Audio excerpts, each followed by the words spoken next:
Hi all, welcome back. I'm Shweta, and in continuation with our previous videos, today we will see how to create virtual machines in availability set. There are a few options of creating a virtual machine. The first one is a single virtual machine, single instance virtual machine, which is running on Azure without any replication.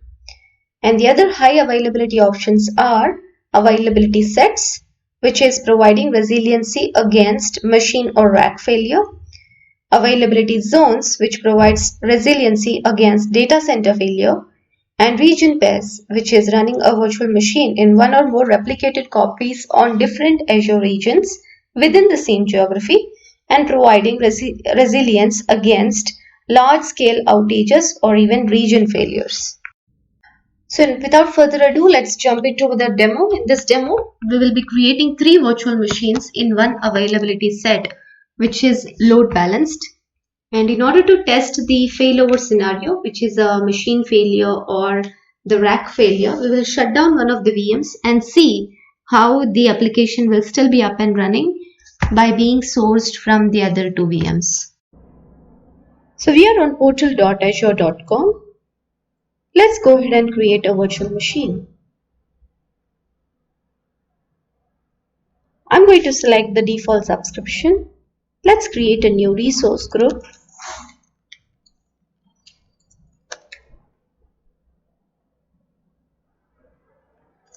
The name of the virtual machine. Let's keep it in the East US region. Here, instead of no infrastructure redundancy required, let's go ahead and select availability set. We'll create a new availability set.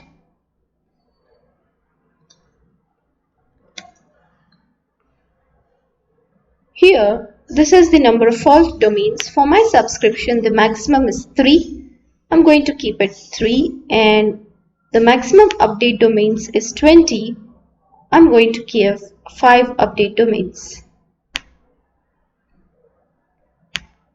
Let's go ahead and select the default, the standard size to keep the cost low.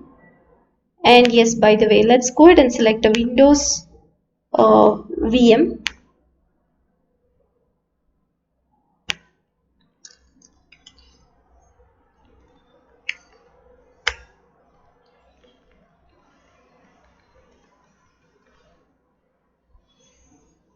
I'm going to allow HTTP and HTTPS because in order to test the load balancing scenario, we have to install a web server, and hence I'm allowing the ports. Let's ensure that there is a public IP which is going to be created here, test.win1 IP. And rest of this settings, let's keep defaults and click on create. It's now running a final validation, and let's create. This is going to take a few minutes. I'm pausing the video and I will be back when the virtual machine is created.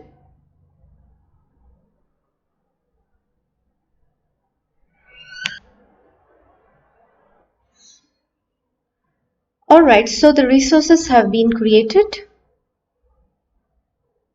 Let's go to the resource. It is in the running state with a public IP and a private IP. Before going into much details, we'll go it when all the virtual machines are created. I'll go ahead and create another virtual machine.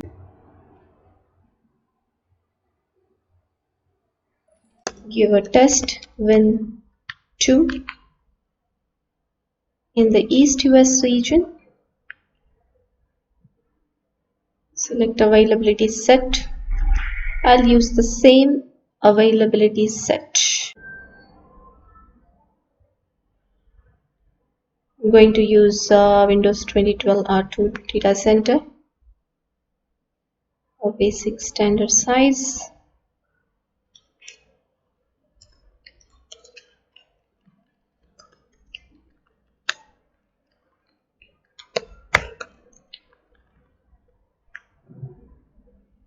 Going to allow HTTP and HTTPS.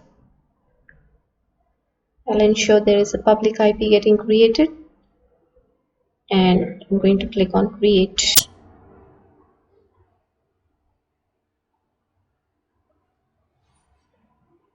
Again, this could take close to 6 minutes, 6 to 7 minutes. I'm going to pause the video and we'll be back when the virtual machine is created. So the deployment is now complete. Let's go to the resource.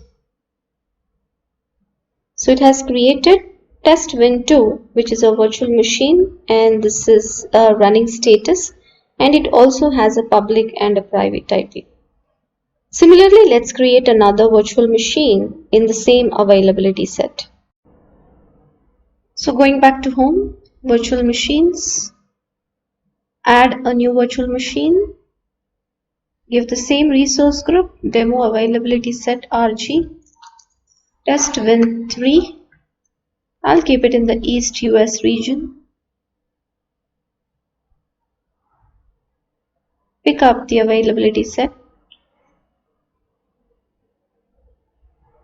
Please note that if you select any other region, you will not be able to see this availability set because this drop down is populated only with the availability sets in that region.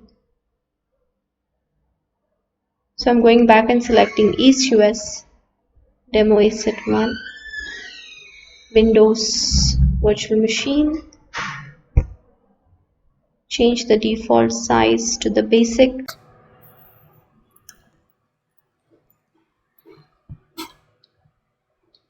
To review and create. I'm going to pause the video for a few minutes and we'll be back when this virtual machine is also created. So awesome, the virtual machine is now created. Now I'm going to show you all the 3 virtual machines and the availability set details. Let's go to virtual machine. So this is my test win1, which was the first virtual machine in the availability set. If you go here and click on availability plus scaling, we can see the name of the availability set, the current fault domain number, which is 0, and the current update domain number, which is also 0. Similarly, click on test win2. You see that the fault domain ID is 1 and the update domain ID is also 1. And can you guess what would happen when we click on the test win3? The current fault domain should be 2 and the update domain should be 2 because we have selected an availability set with 3 fault domains. So 0, 1, 2, and if we create 4th virtual machine, then again it will be created in a fault domain 0. As expected, the current fault domain is 2 and the update domain is also 2. So hypothetically, if we create a 4th virtual machine, we would get current fault domain for the 4th virtual machine in the same availability set would be 0 and the update domain would be 3 because we have selected total number of 5 update domains. Okay. Now that all the virtual machines in the availability set are created, we want to test the failover scenario. In order to do that, let's first install the web server on each of these 3 virtual machines. One way to do it is go into the virtual machine, remote into the virtual machine, and either through the configuration manager or through PowerShell you can install the web server. I'm just going to show you another way of doing it, where you can run some commands or a PowerShell script. I'm going to copy that command here, which is install Windows feature, name web server, include management tools. Let's run this command. So this script is being executed on the remote machine.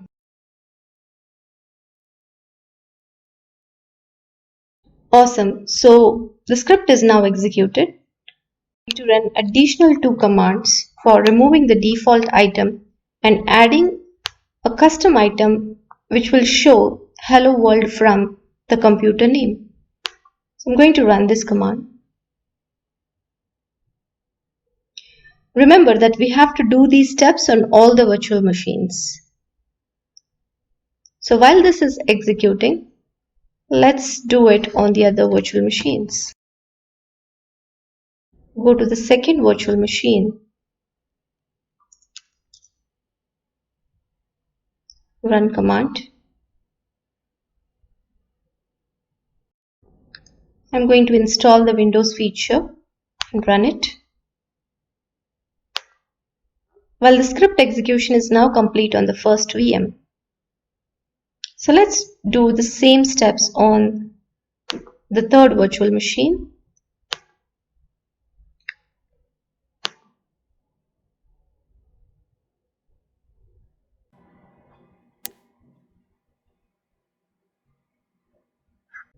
So the web server installation is complete on the second virtual machine as well as the third virtual machine. I'm going to change the default HTML startup pages. I'm going to run that command.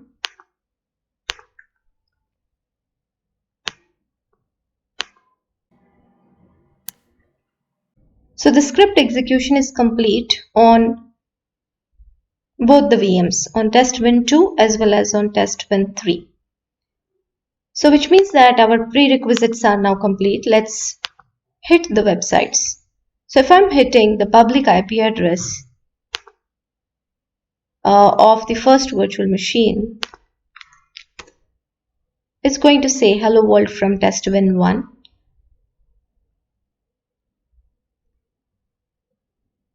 Similarly, if I'm going to hit the public IP address of the second virtual machine, testwin2, and from the third virtual machine, it should say testwin3. So please note that the HTTP port number 80 is open on all these three virtual machines, and hence I am without any interruption able to hit the websites. Okay. So now in order to test the failover scenario, first we'll have to create a load balancer. So let's go and click on load balancers. Create a load balancer. I'm going to use the same resource group. It doesn't really matter. So I'm going to say demo load balancer 1. Preferably keep it in the same region. It's a public load balancer. So it's a demo load balancer IP, public IP. I'm going to review and create.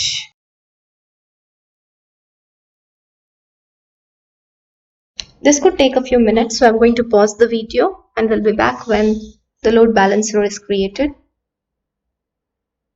Excellent. So the load balancer is now created. I'm going to go to the resource. Here I'm going to see the backend pools. I'm going to add the virtual network, which is demo availability set RGVNet, which is associated to a virtual machine. And I'm going to add these three virtual machines with their private IP addresses.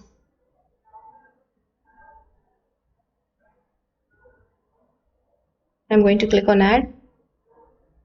So this is the backend file pool name.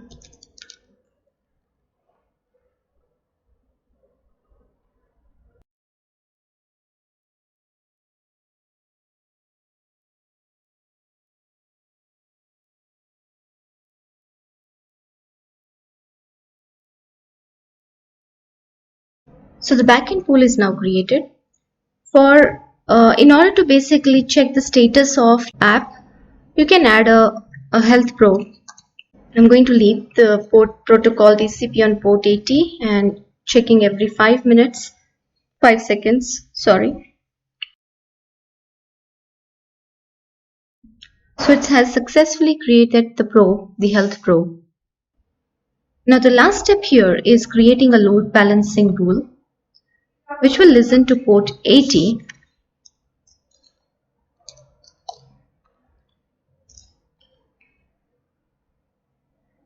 on the load balancer front end, and it is going to basically redirect it through the backend pool and using the health probe. So I'm going to keep the rest defaults, session persistence, etc. So let's go to the overview here, and we'll see that the load balancing rule is created, and so also we have the public IP address. Let's copy the public IP address. Now this is the public IP address of the load balancer. If I hit the load balancer public IP address, it will redirect me to one of the virtual machines in the backend pools. So now it's calling the virtual machine 1. I'm going to refresh this page. So if you see here, it's going to virtual machine 2. It's coming again back from 1, again to 2. I'm waiting for it to connect to the virtual machine 3. Yes. So now it is also connecting to the virtual machine 3. So that means that this is a public load balancer. Very quickly, I'll just tell you what are the different things that we did. We created a new load balancer. In that, we have created the backend pool, which is connecting through the 3 virtual machines. We also created a health probe, which is going to probe the health status of the app. And then we've also created a load balancing rule, which will basically move the traffic which is coming on the front end IP to one of the VMs in the backend pool. So after all the steps are completed, we are hitting the public IP address of the load balancer, and it is redirecting to one of these 3 virtual machines. In order to test the failover scenario of an availability set, we have to have the capacity to turn off one of the racks, which is really not possible. So one way to do is to simulate the machine failure scenarios. I'm going to shut down one of the virtual machines.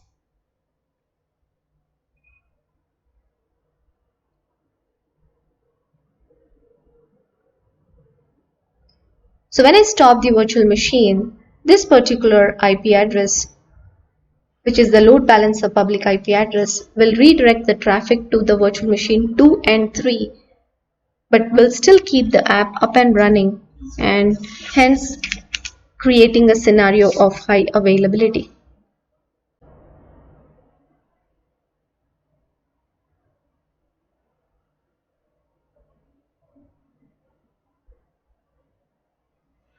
So I'm refreshing this public IP address again. It's going to 3, going to 2, going to 3. It's moving between 2 and 3, but since the virtual machine 1 is now shut down, it's not going to virtual machine 1. But yet again, your application is not completely down because it is still able to source the application. So in this way, we have tested the scenario of availability set along with the load balancer. If you have any questions, feel free to drop in the comment section, and if you feel that there could be any improvements in this kind of demos, please share your feedback. Please stay tuned because the next video is going to be around creating a virtual machine within an availability zone. Thank you so much.